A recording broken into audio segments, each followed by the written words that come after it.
Əziz dəyərli qəhrəmanlar, deyəli biraz suallar. Hamınızı salamlayıram. Gələn qonaqlara da salam olsun deyirəm. Hamı xahiş edirəm, diqqətdən qulaq asın. İlk növbədə Tarix müəllim, sözüm sənədir. Bu gün qanı ilə tarix yazan, vətən uğrunda canından keçən şəhidlərimiz şaxta, boran, elə şey bilmədən xalqımız yaşamaq üçün canından keçdilər.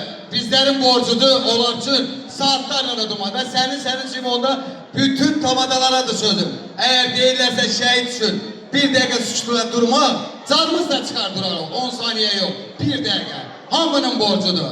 Əlbəttə şəhidlərə görə burada oturmuşuq. Bir də bütün tamadalara dairdir sözüm.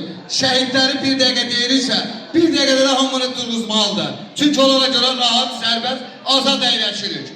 Əlbəttə bu gün qanı ilə tarix yazan, vətən uğrunda canından keçən şəhid ailələrinə karşısında baş əyirəm. Burada oturan qonaqlar, şəhid ailələrine elə gürültü almışdır. Şəhid ailələrine layık gürültü olsun. Gürültü almışlar. Elçileriniz var olsun. Əlbəttə. Bir de Suat qəhrəmanlar diyarıdır.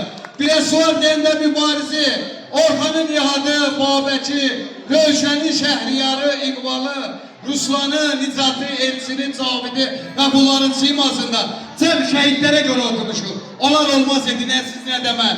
Bir de qaziləri olmasaydı heç kim burada otura bilməzdi. Her zaman her an bu kişilərə hörmət eləməliyik. Bir gün azaddır deyəqsə deməyin ki müharibə qutardı. Vallahi qıçından, qolundan, gözündən keçdi xalqımıza görə. Şəhidlərlə də bahem, bədəninin müəyyən hissəsini vətən uğrunda qurban verən 18 yaşından yukarı qazilərimiz var. Gözündən, qıçından, müəyyən yerindən vətən uğrunda qurban verdi. Gəlin o qazilərimizi elə gürültü almışlar. Şadlıq sarayını ərzi edəyəsin. Gürültü! Zeyf almış, sənədən oynayanda çıxmırdı. Gürültü almışdır. Elçileriniz var olsun. Bəli, bugün rahat, sərbəst ailemizin yanında otururuksa, istisyoq bilmeyen, Səngərdə bizim əsgərindən tutmuş zabitlə kimi hərbiçilərimiz var. Onlar da yaddan çıkartmayan. Zabit ve əsgərlərimizi bundan da gürültülər güçləyəlim. Gürültü! Bəylə gəlin, sizə uzun ömür can sağlığı arzu edirəm. Bəylə gəlin bir-birinə nə arzu edirsə, o arzunun için olmalaraq mən də arzu edirəm. Füzuli əmin, qız sənəm, hər ikisinin üstünə bir at yazın, baba və nənə, xoşbəxt olun. Değerli qonaqlar, bax, görün, bu qazilərə görə oturursunuz, valla. En başta bunlar çağrılmalıdır. Çünkü bunlar elə bir insandır ki, biri qolundan, biri qıçından, biri gözündən, bədənin müəyyən hissəsindən keçdi. Hər zamanda bunlara hörmət eləməliyik. Zaman keçdikcə bunların yanında olmalıyıq. Bir de bu qazilərin gürültü ilə alqışlayalım.